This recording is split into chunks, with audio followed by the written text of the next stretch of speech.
हाँ जी प्यारे विद्यार्थियों, ਆਪਾਂ मैथ ਦਾ गणित ਦਾ ਪਹਿਲੇ ਅਧਿਆਏ ਦਾ ਆਪਾਂ ਸਵਾਲ ਕਰਨ ਲੱਗੇ ਆਂ। ਇਹਨਾਂ ਨੂੰ ਧਿਆਨ ਨਾਲ ਸਮਝ ਕੇ ਕਰਨੇ ਆ। ਵੈਸੇ ਤਾਂ ਲਿਖਣ 'ਚ ਤਾਂ ਜਿਵੇਂ ਆਪਾਂ ਸ਼ਬਦਾਂ 'ਚ ਲਿਖੀਏ ਵੈਸੇ ਹੀ ਲਿਖੇ ਜਾਂਦੇ ਆ, ਪਰ ਫਿਰ ਵੀ ਇਕਾਈ, ਦਹਾਈ, ਸੈਕੜੇ ਦੀ ਪਛਾਣ ਕਰਕੇ ਤੁਸੀਂ ਕਿਵੇਂ ਸ਼ਬਦਾਂ 'ਚ ਲਿਖੋਗੇ ਉਹ ਮੈਂ ਤੁਹਾਨੂੰ ਅੱਜ ਦੱਸਣ ਲੱਗੀ ਆਂ। ਜਿਵੇਂ ਹੈਗਾ 598 598 598 ਤਾਂ ਜਿਹੜਾ 8 ਹੈ ਇਹ ਹੈਗਾ ਇਕਾਈ, ਜਿਹੜਾ 9 ਹੈ ਇਹ ਹੈ ਦਹਾਈ ਤੇ 5 ਹੈ ਸੈਕੜਾ। ਤਾਂ ਜਿਹੜਾ ਸੈਕੜਾ ਉਹਨੂੰ ਆਪਾਂ 100 ਚ ਗਿਣਦੇ ਆ। ਦਹਾਈ 10 ਹੁੰਦੀ ਹੈ ਤੇ ਇਕਾਈ 1 ਹੁੰਦੀ ਹੈ। ਤਾਂ 598 ਇਸੇ ਤਰ੍ਹਾਂ ਜਿਹੜਾ ਅਗਲਾ ਸਮ ਹੈ ਉਹ ਹੈ 608 608। ਤਾਂ ਇਹਦੇ ਵਿੱਚ ਕੀ ਹੈ, 8 ਜਿਹੜੀ ਇਕਾਈ ਹੈ, 0 ਦਹਾਈ ਹੈ ਤੇ ਜਿਹੜਾ 6 ਹੈ ਉਹ ਸੈਕੜਾ ਹੈ। ਤਾਂ ਆਪਾਂ ਕਿਵੇਂ ਲਾਵਾਂਗੇ 608। ਇਸੇ ਤਰ੍ਹਾਂ ਹੈ 328 328 ਤਾਂ 8 ਇਕਾਈ ਹੈ, 2 ਦਹਾਈ ਹੈ, 3 ਸੈਕੜਾ ਹੈ, ਮਤਲਬ 328। ਅੱਗੇ ਆ ਗਿਆ 999 999 999 ਮਤਲਬ 9 ਹੀ ਇਕਾਈ ਹੈ, 9 ਦਹਾਈ ਹੈ, 9 ਸੈਕੜਾ, 999। ਇਹ ਆਪਣੇ ਹੋ ਗਿਆ ਸ਼ਬਦਾਂ ਵਿੱਚ ਲਿਖੋ। ਅਗਲਾ ਹੋ ਗਿਆ ਆਪਣਾ ਅੰਕਾਂ ਵਿੱਚ ਲਿਖੋ 278। ਹੁਣ ਦੇਖੋ 100 ਮੈਂ ਤੁਹਾਨੂੰ ਦੱਸਿਆ 100 ਕੀ ਹੁੰਦਾ ਹੈ, ਸੈਕੜਾ। ਤਾਂ ਜਿਹੜਾ 200 ਮਤਲਬ ਜਿਹੜਾ 2 ਹੈ ਉਹ ਸੈਕੜਾ, ਉਹ ਆਊਗਾ ਸੈਕੜੇ ਦੀ ਥਾਂ ਤੇ 78 78 7 8 ਹੋ ਗਿਆ ਤਾਂ 8 ਇਕਾਈ ਹੋ ਗਿਆ, 7 ਦਹਾਈ ਹੋ ਗਿਆ। ਤਾਂ 278 278 278। ਹਾਂਜੀ ਅਗਲਾ ਆ ਗਿਆ 710 7 ਸੈਕੜਾ, 1 ਦਹਾਈ, 0 ਇਕਾਈ ਹੋ ਗਈ ਤਾਂ 710। ਅੱਗੇ ਆ ਗਿਆ ਆਪਣਾ 406 6 ਇਕਾਈ, 0 ਦਹਾਈ, 4 ਸੈਕੜਾ, 406। 886 6 ਇਕਾਈ, 8 ਦਹਾਈ, 8 ਸੈਕੜਾ, 886। ਇਸ ਤਰ੍ਹਾਂ ਕਰਕੇ ਉਹ ਸ਼ਬਦਾਂ ਵਿੱਚ ਲਿਖੇ ਗਏ, ਇਹ ਅੰਕਾਂ ਵਿੱਚ ਇਸ ਤਰ੍ਹਾਂ ਲਿਖਣੇ ਹੈ। ਨੈਕਸਟ ਆ ਗਿਆ ਆਪਣਾ ਵਿਸਤ੍ਰਿਤ ਰੂਪ। ਵਿਸਤ੍ਰਿਤ ਕੀ ਹੁੰਦਾ ਹੈ, ਖੋਲ ਕੇ ਕਿਸੇ ਵੀ ਅੰਕ ਨੂੰ ਖੋਲ ਕੇ ਲਿਖਣਾ। ਉਹੀ ਸੈਕੜਾ, ਦਹਾਈ, ਇਕਾਈ ਇਸੇ ਵਿੱਚ ਹੈ। ਜਿਵੇਂ 298 ਹੈ, ਹੁਣ ਤੁਸੀਂ ਪਹਿਲਾਂ ਸੈਕੜੇ ਵਾਲਾ ਸ਼ਬਦ ਚੱਕਣਾ, ਉਹ ਸ਼ਬਦ ਹੈਗਾ 2। 2 ਦੇ ਪਿੱਛੇ ਦੇਖਣੇ ਕਿੰਨੇ ਅੱਖਰ ਹੈ, ਜਿੰਨੇ ਅੱਖਰ ਹੈ ਉਨੀਆਂ 0 ਲਗਾਉਣੀਆਂ ਤੁਸੀਂ। 2 ਪਾ ਕੇ ਉਹਦੇ ਪਿੱਛੇ 2 ਅੱਖਰ ਹੈ ਤਾਂ 2 0 ਲਗਾਤੀਆਂ, ਫਿਰ ਪਲੱਸ ਦਾ ਨਿਸ਼ਾਨ ਪਾਣਾ ਹੈ, ਜੋੜ ਦਾ ਨਿਸ਼ਾਨ ਪਾ ਕੇ, ਫਿਰ ਉਸ ਤੋਂ ਅਗਲਾ ਅੱਖਰ ਕੀ ਹੈ 9, ਫਿਰ 9 ਪਾ ਕੇ ਉਸ ਤੋਂ ਅੱਗੇ ਕਿੰਨੇ ਅੱਖਰ ਹੈ, 1 ਅੱਖਰ ਹੈ, ਫਿਰ 1 0 ਲਗਾਣੀ ਹੈ, ਫਿਰ ਪਲੱਸ ਦਾ ਨਿਸ਼ਾਨ ਪਾਣਾ ਹੈ, ਫਿਰ ਅਗਲਾ ਅੱਖਰ ਲਿਖਣਾ ਹੈ। ਅਗਲਾ ਅੱਖਰ ਲਿਖ ਕੇ 8 ਲਿਖਤਾ, ਉਹਦੇ ਅੱਗੇ ਕੋਈ ਅੱਖਰ ਨਹੀਂ, ਉੱਥੇ ਛੱਡ ਦੇਣਾ। ਇਹਨੂੰ ਕਹਿੰਦੇ ਵਿਸਤ੍ਰਿਤ ਰੂਪ। ਇਸੇ ਤਰ੍ਹਾਂ 183 ਦਾ ਵਿਸਤ੍ਰਿਤ ਰੂਪ ਕੀ ਹੋਏਗਾ, 1 ਦੇ ਪਿੱਛੇ ਅੱਗੇ 2 ਅੱਖਰ ਆ ਗਏ, 2 0 ਲਗਾਤੀਆਂ, ਫਿਰ ਪਲੱਸ ਦਾ ਨਿਸ਼ਾਨ ਹੋ ਗਿਆ, ਫਿਰ 8, ਫਿਰ ਉਹਦੇ ਅੱਗੇ 1 ਅੱਖਰ ਹੈ, ਫਿਰ 0 ਆ ਗਈ, ਫਿਰ ਪਲੱਸ, ਫਿਰ 3। ਇਸੇ ਤਰ੍ਹਾਂ 709 ਦਾ ਵਿਸਤ੍ਰਿਤ ਰੂਪ ਆ, 7 ਦੇ ਅੱਗੇ 2 0 ਪਲੱਸ 0 0 ਪਲੱਸ ਫਿਰ ਕੱਲਾ 9। ਇਸੇ ਤਰ੍ਹਾਂ ਹੈ 840, 8 ਦੇ ਅੱਗੇ 2 ਅੱਖਰ ਹੈ, 2 0 ਲਗਾਤੀਆਂ, ਪਲੱਸ ਫਿਰ 4 ਦੇ ਅੱਗੇ 1 ਅੱਖਰ ਹੈ, 0 ਲਗਾਤੀ, ਫਿਰ ਕੱਲੀ 0। ਤਾਂ ਇਹ ਬਣ ਗਿਆ 840। ਇਹ ਹੈਗਾ ਵਿਸਤ੍ਰਿਤ ਰੂਪ। ਹਾਂਜੀ ਅਗਲਾ ਸਵਾਲ ਹੈਗਾ ਆਪਣਾ ਹੇਠ ਲਿਖੀਆਂ ਸੰਖਿਆਵਾਂ ਨੂੰ ਗਿਣਤਾਰੇ ਉੱਪਰ ਰੰਗ ਭਰ ਕੇ ਦਿਖਾਓ। ਇਹ ਤੁਹਾਨੂੰ ਇਸ ਤਰ੍ਹਾਂ ਕਰਕੇ ਡਾਟਸ ਤੇ ਹੋਣਗੇ, ਸੈਕੜਾ, ਦਹਾਈ, ਇਕਾਈ। ਅਗਲੇ ਡਾਟਸ ਦੇ ਵਿੱਚ 3 ਉੱਪਰ ਵੀ 3 ਰਕਮ ਹੈ, 8 0 3 ਤੇ ਇੱਧਰ ਵੀ ਕੀ ਹੈ, ਸੈਕੜਾ, ਦਹਾਈ, ਇਕਾਈ। ਹੁਣ ਤੁਹਾਨੂੰ ਪਤਾ ਹੈ ਇਕਾਈ ਕਿਹੜੀ ਹੈ, ਇਹਦੇ 'ਚ 3 ਤੇ ਦਹਾਈ ਕਿਹੜੀ ਹੈ 0 ਤੇ ਸੈਕੜਾ ਕਿਹੜਾ 8। ਤਾਂ ਇਹ ਸੱਜੇ ਤੋਂ ਖੱਬੇ ਆਪਾਂ ਨੇ ਇਕਾਈ ਤੋਂ ਅੱਗੇ ਸੈਕੜਾ, 1000, 10,000 ਦੀ ਰਕਮਾਂ ਜਾਂਦੀਆਂ। ਤਾਂ ਹੁਣ ਜਿਹੜੀ ਸੈਕੜਾ ਹੈ ਉਹ ਤੁਸੀਂ 8 ਡਾਟਸ ਭਰਨੀ ਹੈ, ਠੀਕ ਹੈ। ਦਹਾਈ ਦੀ ਤੁਸੀਂ ਕੋਈ ਡਾਟਸ ਨਹੀਂ ਭਰਨੀ ਕਿਉਂਕਿ 0 ਹੈ। ਇਕਾਈ ਦੀ ਤੁਸੀਂ 3 ਡਾਟਸ ਭਰਨੀ ਹੈ ਕਿਉਂਕਿ 3 ਹੈ। ਇਸੇ ਤਰ੍ਹਾਂ ਜਿਹੜਾ ਅਗਲਾ ਹੈ ਉਹ 999 ਹੈ, 3 9 ਹੈ ਉਹ, ਤਾਂ ਤਿੰਨੋਂ ਡਾਟਸ ਜਿਹੜੀਆਂ 9 9 ਦੀਆਂ ਭਰਨੀਆਂ, ਠੀਕ ਹੈ। ਉਸ ਤੋਂ ਅੱਗੇ ਆ ਗਿਆ ਆਪਣੇ ਹੇਠ ਲਿਖੇ ਅੰਕਾਂ ਨੂੰ ਵਰਤਦੇ ਹੋਏ ਬਣਨ ਵਾਲੀਆਂ ਸਾਰੀ ਸੰਖਿਆਵਾਂ ਲਿਖੋ, ਜਿੰਨੀਆਂ ਵੀ ਸੰਖਿਆਵਾਂ ਬਣਦੀਆਂ। ਜਿਵੇਂ 254 ਹੈ, 254 ਨੂੰ ਜਦੋਂ ਤੁਸੀਂ ਪਲਟ ਕੇ ਲਿਖੋਗੇ 245 ਵੀ ਬਣ ਜਾਊਗਾ, ਇਹ 524 ਵੀ ਬਣ ਜਾਊਗਾ, ਇਹ 425 ਵੀ ਬਣ ਜਾਊਗਾ, ਇਹ 452 ਵੀ ਬਣ ਜਾਊਗਾ, ਉਲਟ ਪੁਲਟ ਕੇ, ठीक है। अगे आ गया 532, ਜਦੋਂ 532 ਨੂੰ ਤੁਸੀਂ ਬਣਾਓਗੇ ਤਾਂ ਇਹ 532 ਵੀ ਬਣ ਜਾਊਗਾ, 5 3 2, ਇਹ 352 ਵੀ ਬਣ ਜਾਊਗਾ, 253 ਵੀ ਬਣ ਜਾਊਗਾ, 235 ਵੀ ਬਣ ਜਾਊਗਾ, 325 ਵੀ ਬਣ ਜਾਊਗਾ। ਉਸ ਤੋਂ ਅਗਲੀ ਜਿਹੜੀ ਸੰਖਿਆ ਹੈਗੀ ਹੈ 319, 319 ਮਤਲਬ ਇੱਕ 319 ਬਣ ਗਿਆ, ਇੱਕ 139 ਬਣ ਗਿਆ, ਇੱਕ 913 ਬਣ ਗਿਆ, ਇੱਕ 931 ਬਣ ਗਿਆ, ਇੱਕ 193 ਤੇ ਇੱਕ 391। ਇਸੇ ਤਰ੍ਹਾਂ 408 ਜਿਹੜੀ ਹੈਗੀ ਹੈ, ਇੱਕ 408 ਬਣ ਗਿਆ, ਇੱਕ 480, ਇੱਕ 804, ਇੱਕ 840, ਇੱਕ 048, ਇੱਕ 084। ਇਸ ਤਰ੍ਹਾਂ ਕਰਕੇ ਵੱਖ-ਵੱਖ ਇਹ ਰਕਮਾਂ ਬਣ ਜਾਣਗੀਆਂ। ਹਾਂਜੀ, ਉਸ ਤੋਂ ਅੱਗੇ ਹੈ 6ਵਾਂ ਜਿਹੜਾ ਆਪਣਾ ਸਵਾਲ ਹੈ ਉਹ ਹੈ ਸਮਝੋ ਅਤੇ ਖਾਲੀ ਖਾਨੇ ਭਰੋ। ਇਹਦੇ ਵਿੱਚ ਕੀ ਹੈ, ਜਿਹੜਾ ਪਹਿਲਾ ਸਵਾਲ ਦਿੱਤਾ ਉਹ ਲਿਖਿਆ 761, ਉਹਦੇ ਬਿਲਕੁਲ ਸਾਹਮਣੇ ਲਿਖਿਆ 762। ਇਹਦਾ ਮਤਲਬ ਇੱਕ ਪਲੱਸ ਕੀਤਾ ਇਹਨਾਂ ਨੇ, ਤਾਂ ਆਪਾਂ ਨੇ ਸਾਰੀ ਸੰਖਿਆਵਾਂ ਵਿੱਚ ਉਹ ਇੱਕ ਹੀ ਪਲੱਸ ਕਰਨਾ ਹੈ ਕਿਉਂਕਿ ਸਾਰੇ ਕੁਐਸਚਨ ਸੇਮ ਹੈ ਇਹਦੇ। ਜਿਵੇਂ 400 ਹੈ, 400 ਦੇ ਵਿੱਚ ਜੇ ਆਪਾਂ ਇੱਕ ਪਲੱਸ ਕਰਾਂਗੇ ਤੇ ਇਹ ਬਣ ਜਾਏਗਾ 401। ਜੇ 678 ਹੈ ਤਾਂ ਜਦੋਂ ਆਪਾਂ ਨੇ ਪਲੱਸ ਕੀਤਾ ਤਾਂ ਉਹ ਕਿੰਨਾ ਬਣ ਗਿਆ 679, ਮਤਲਬ ਇਕਾਈ ਵਾਲੀ 'ਚ ਇੱਕ ਜੁੜਨਾ ਹੈ। ਇਹ ਧਿਆਨ ਰੱਖਣਾ ਹੈ, ਜਿਹੜੀ ਸੰਖਿਆ ਇਕਾਈ ਵਾਲੀ ਹੈ ਉਹਦੇ ਵਿੱਚ ਆਪਾਂ ਨੇ ਇੱਕ ਜੋੜਨਾ ਹੈ। ਜਿਵੇਂ ਅੱਗੇ ਹੈ 962, 962, 962, 2 ਦੇ ਵਿੱਚ ਮਤਲਬ ਇੱਕ ਜੋੜਿਆ ਤਾਂ 3 ਬਣ ਗਿਆ 963, 348 ਜੇ ਇੱਕ ਪਲੱਸ ਕੀਤਾ ਇਹ ਬਣ ਗਿਆ 349, 824 ਇੱਕ ਪਲੱਸ ਕੀਤਾ ਇਹ ਕਿੰਨਾ ਬਣ ਗਿਆ 825। ਹਾਂਜੀ, ਇਸ ਤੋਂ ਅੱਗੇ ਆ ਗਿਆ, ਉਹਨੂੰ ਵੀ ਤੁਸੀਂ ਧਿਆਨ ਨਾਲ ਦੇਖਣਾ ਕੀ ਲਿਖਿਆ ਹੈ। ਇਹ ਖਾਨੇ ਦੇ ਵਿੱਚ ਤਾਂ ਲਿਖਿਆ 863, ਉਹਦੇ ਸਾਹਮਣੇ ਲਿਖਿਆ 864। ਇਹਦਾ ਮਤਲਬ ਉਹ ਤਾਂ ਇੱਕ ਪਲੱਸ ਕਰਕੇ ਸੀ, ਇਹ ਇੱਕ ਮਾਈਨਸ ਕਰਕੇ ਰਕਮ। ਅਗਲੀ ਰਕਮ ਦੇਖੋ, ਉਹ ਹੈ 112। ਉਹਦੇ ਵਿੱਚ ਜੇ ਇੱਕ ਘਟਾਈਏ ਤਾਂ ਉਹ ਬਣ ਗਿਆ 111। ਉਸ ਤੋਂ ਅੱਗੇ ਹੈ 456।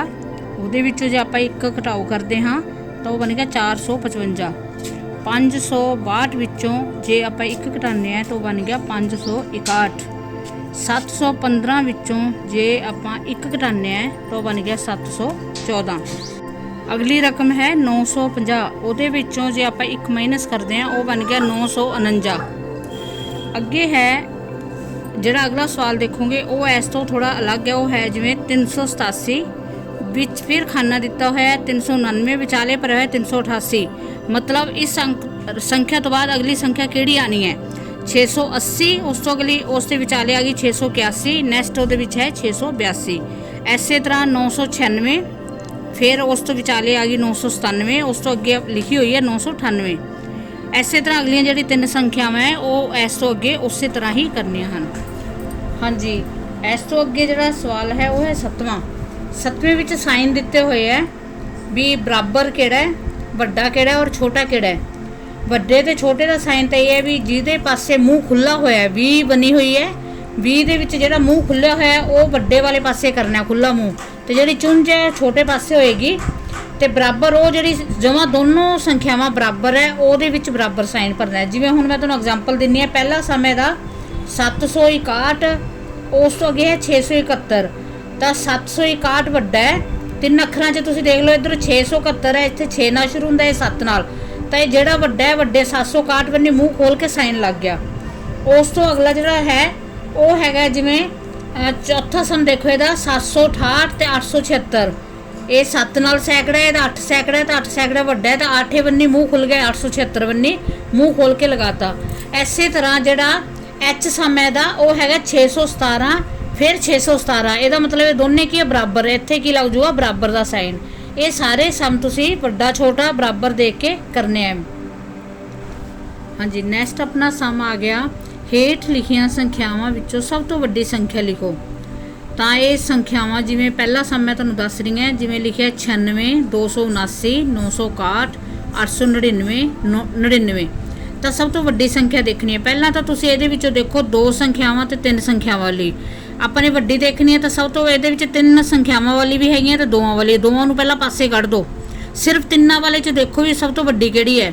ਤਿੰਨ ਵਾਲੀ 'ਚ ਦੇਖੋ 2 ਵੱਡਾ ਹੈ, 9 ਵੱਡਾ ਹੈ ਕਿ 8 ਵੱਡਾ ਹੈ। ਤਾਂ ਇਹਦਾ ਇਹਨਾਂ 'ਚ ਆਪਾਂ ਨੂੰ ਅੰਡਰਸਟੂਡ ਹੈ ਕਿਹੜਾ 9 ਵਾਲੀ ਵੱਡੀ ਹੈ, 961 ਸੰਖਿਆ ਆਪਣੀ ਵੱਡੀ ਹੈ। ਇੱਕ ਹੋਰ ਇਸੇ ਤਰ੍ਹਾਂ ਸਮਝਾਉਂਦੀ ਹਾਂ ਤੁਹਾਨੂੰ ਮੈਂ। ਅੱਗੇ ਆ ਗਿਆ ਜਿਵੇਂ 163, 894, 534, 106, 119। ਇਹ ਸਾਰੀਆਂ ਤਿੰਨ ਸੰਖਿਆਵਾਂ ਹੈ, ਦੋ ਵਾਲੀ ਕੋਈ ਨਹੀਂ ਹੈ। ਇਹਦਾ ਮਤਲਬ ਆਪਾਂ ਇਹਨਾਂ ਨੂੰ ਪੰਜਾਂ ਸੰਖਿਆਵਾਂ ਚੋਂ ਆਪਾਂ ਨੂੰ ਸਭ ਤੋਂ ਵੱਡੀ ਸੰਖਿਆ ਛਾਂਟਣੀ ਪੈਣੀ ਹੈ। ਹੁਣ ਦੇਖੋ ਇੱਕ ਇੱਕ ਵਾਲੀਆਂ ਨੂੰ ਛੱਡ ਦਿਓ, ਉਸ ਤੋਂ ਬਾਅਦ ਦੇਖੋ 2 ਵਾਲੀ ਹੈ ਨਹੀਂ, 3 ਵਾਲੀ ਹੈ ਨਹੀਂ, ਫਿਰ ਹੈਗੀ 5 ਵਾਲੀ। 5 ਵਾਲੀ ਨੂੰ ਤੋਂ ਬਾਅਦ ਜਿਹੜੀ 8 ਵਾਲੀ, ਇਹਦਾ ਮਤਲਬ ਕੀ ਅੰਡਰਸਟੂਡ ਹੈ ਕਿ 8 ਵੱਡਾ ਹੈ, 894 ਸੰਖਿਆ ਜਿਹੜੀ ਹੈ ਉਹ ਵੱਡੀ ਹੈ। ਇਸੇ ਤਰ੍ਹਾਂ ਇਹਦੇ ਜਿਹੜੇ 6 ਸਮ ਹੈ ਇਹ ਇਸੇ ਤਰ੍ਹਾਂ ਹੀ ਕਰਨੇ ਆ। ਉਸ ਤੋਂ ਅੱਗੇ ਆ ਗਈ ਆਪਣੀ ਹੇਠ ਲਿਖੀ ਸੰਖਿਆਵਾਂ ਵਿੱਚੋਂ ਸਭ ਤੋਂ ਛੋਟੀ ਸੰਖਿਆ ਲਿਖੋ, ਕਿਹੜੀ ਸੰਖਿਆ ਹੈ। ਇਹਦੇ ਵਿੱਚ ਆਪਾਂ ਨੇ ਕੀ ਦੇਖਣਾ ਹੈ, ਉਹਦੇ ਵਿੱਚੋਂ ਤੁਸੀਂ 2 ਵਾਲੀ ਛੱਡੀ ਸੀ, ਇਹਦੇ ਵਿੱਚ ਦੇਖਣਾ ਹੈ ਵੀ 3 ਵਾਲੀ, 4 ਵਾਲੀ, 2 ਵਾਲੀ ਕਿਹੜੀ ਹੈ। ਜਿਹੜੀ ਘੱਟ ਅੰਕਾਂ ਵਾਲੀ ਉਹਨੂੰ ਲੈਣੀ ਹੈ ਤੁਸੀਂ, ਜਿਵੇਂ 99, 638, 125, 369, 581। ਪਹਿਲਾਂ ਦੇਖੋ 3 ਅੰਕਾਂ ਵਾਲੀ ਕਿਹੜੀ ਹੈ ਤੇ 2 ਵਾਲੀ ਹੈਗੀ ਹੈ। ਇਹਦੇ ਵਿੱਚ ਤਾਂ ਦੇਖੋ 2 ਵਾਲੀ ਸਿਰਫ ਇੱਕ ਸੰਖਿਆ ਤੇ ਕਲੀਅਰ ਹੋ ਗਿਆ ਕਿ 99 ਸਭ ਤੋਂ ਛੋਟੀ ਸੰਖਿਆ ਹੈ। ਠੀਕ ਹੈ, ਇਹ ਲੱਭਣਾ ਥੋੜਾ ਸੌਖਾ ਹੈ। ਉਸ ਤੋਂ ਅੱਗੇ ਮੈਂ ਤੁਹਾਨੂੰ ਇੱਕ ਹੋਰ ਉਹਦੇ ਨਾਲ ਦਾ ਸਮ ਦੱਸਦੀ ਹਾਂ। 163, 894, 534, 106, 119। ਹੁਣ ਇਹਦੇ ਵਿੱਚ ਵੱਡੀ ਸੰਖਿਆ ਨਹੀਂ ਦੇਖਣੀ, ਆਪਾਂ ਨੇ ਛੋਟੀ ਦੇਖਣੀ ਹੈ। ਹੁਣ ਇੱਕ ਵਾਲੀਆਂ ਸੰਖਿਆਵਾਂ 1, 2, 3 ਸੰਖਿਆਵਾਂ ਹੈ। ਉਸ ਤੋਂ ਬਾਅਦ ਦੇਖੋ 106 ਵੱਡਾ ਹੈ ਕਿ 119 ਵੱਡਾ ਹੈ ਕਿ 163। 106 ਛੋਟਾ ਹੈ, ਵੱਡਾ ਨਹੀਂ, ਸੌਰੀ ਛੋਟਾ ਦੇਖਣਾ ਆਪਾਂ ਨੇ। 106 ਛੋਟਾ ਹੈ, ਆਪਾਂ ਨੇ ਛੋਟਾ ਦੇਖਣਾ ਹੈ। ਨੈਕਸਟ ਆ ਗਿਆ ਆਪਣਾ ਵਾਧੇ ਕ੍ਰਮ ਵਿੱਚ ਲਿਖੋ। ਇਹ 2 ਕ੍ਰਮ 'ਚ ਹੈ, ਇੱਕ ਵਾਧੇ ਕ੍ਰਮ 'ਚ, ਇੱਕ ਘਟਦੇ ਕ੍ਰਮ 'ਚ। ਵਾਧੇ ਕ੍ਰਮ 'ਚ ਛੋਟੇ ਤੋਂ ਵੱਡੇ ਬੰਨੀ ਜਾਣਾ ਹੈ, ਔਰ ਘਟਦੇ ਕ੍ਰਮ 'ਚ ਵੱਡੇ ਤੋਂ ਛੋਟੇ ਬੰਨੀ ਆਣਾ ਹੈ ਰਕਮ ਦੇ ਵਿੱਚ। ਹੁਣ ਤੁਸੀਂ ਦੇਖੋ ਵਾਧੇ ਕ੍ਰਮ ਦੀ ਇੱਕ ਐਗਜ਼ਾਮਪਲ 269, 781, 683, 453, 239। ਸਭ ਤੋਂ ਪਹਿਲਾਂ ਇਹਨਾਂ ਵਿੱਚੋਂ ਸਭ ਤੋਂ ਛੋਟੀ ਰਕਮ ਦੇਖੋ ਕਿਹੜੀ ਹੈ। ਇਹਦੇ ਵਿੱਚ ਆ ਗਈ 239। ਫਿਰ ਉਸ ਤੋਂ ਬਾਅਦ ਤੁਸੀਂ ਲਗਾਓਗੇ 269।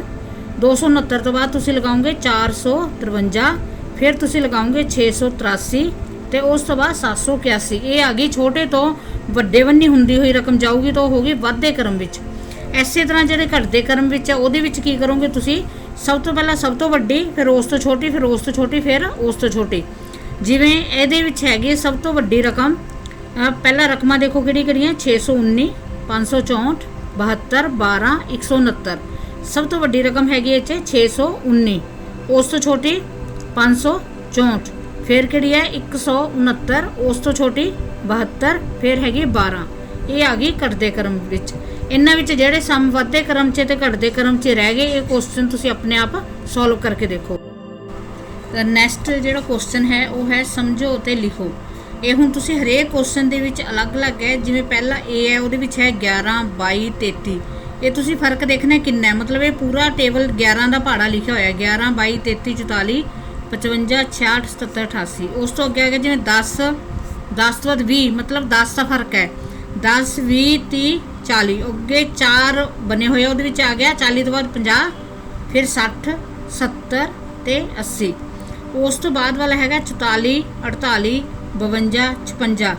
ਜਦੋਂ 56 ਚੋਂ 52 ਘਟਾ ਕੇ ਦੇਖੋਗੇ 4 ਦਾ ਅੰਤਰ ਹੋਊਗਾ, 52 ਚੋਂ 48 ਘਟਾਓਗੇ 4। ਮਤਲਬ ਇਹਨਾਂ ਵਿੱਚ 4 ਜੋੜ ਕੇ ਅੱਗੇ 4 ਸੰਖਿਆਵਾਂ ਲਿਖਣੀਆਂ, ਜਿਵੇਂ 60, 64, 68 ਤੇ 72। ਉਸ ਤੋਂ ਅੱਗੇ ਜਿਹੜੀ ਸੰਖਿਆ 52, 54, 56, 58, ਮਤਲਬ 2 ਜੋੜਨੇ ਆ, 2 ਜੋੜ ਕੇ ਫਿਰ 4 ਸੰਖਿਆਵਾਂ ਲਿਖਣੀਆਂ। 58 ਤੋਂ ਬਾਅਦ 60, 62, 64 ਤੇ 66। ਉਸ ਤੋਂ 81, 83, 85, 87। ਇਹਨਾਂ ਵਿੱਚ ਵੀ 2 ਜੋੜਨੀ ਹੈ। 87 ਤੋਂ ਬਾਅਦ 99, 91, 93 ਤੇ 95। ਬੇਟੇ ਸਾਰਾ ਚੈਪਟਰ ਇਹ ਮੈਥ ਦਾ ਪਹਿਲਾ ਪਾਰਟ ਅਧਿਆਇ ਹੈ ਜਿਹੜਾ ਉਹ ਕੰਪਲੀਟ ਹੋ ਗਿਆ ਹੈ ਤੇ ਬਹੁਤ ਵਧੀਆ ਸਮਝ ਕੇ ਕਰਨਾ ਹੈ। ਮੈਨੂੰ ਪਤਾ ਹੈ ਤੁਹਾਨੂੰ ਸਾਰਿਆਂ ਨੂੰ ਸਮਝ ਆ ਗਈ ਹੋਣੀ ਹੈ। ਜੇ ਬਾਈ ਚਾਂਸ ਤੁਹਾਨੂੰ ਨਾ ਸਮਝ ਆਈ ਹੋਈ ਤਾਂ ਇਹਨੂੰ ਰਿਪੀਟ ਕਰਕੇ ਦੁਬਾਰਾ ਵੀਡੀਓ ਨੂੰ ਪਿੱਛੇ ਕਰਕੇ ਦੇਖ ਲਿਓ। ਜਿੱਥੇ ਜਿਹੜੀ ਚੀਜ਼ ਨਹੀਂ ਸਮਝ ਆ ਰਹੀ ਉੱਥੇ ਉਹਨੂੰ ਸਕਰੀਨਸ਼ਾਟ ਖਿੱਚ ਲਿਓ, ਜਾਂ ਜਿਵੇਂ ਵੀ ਤੁਹਾਨੂੰ ਈਜ਼ੀ ਲੱਗਦਾ ਉਸੇ ਤਰ੍ਹਾਂ ਆਪਣਾ ਸਟੈਪ ਨੂੰ ਕਵਰ ਕਰਦੇ ਹੋਏ ਸਾਰੇ ਦੇ ਸਾਰੇ ਸਮ ਬੱਚਿਆਂ ਨੇ ਕਰਨੇ ਆ।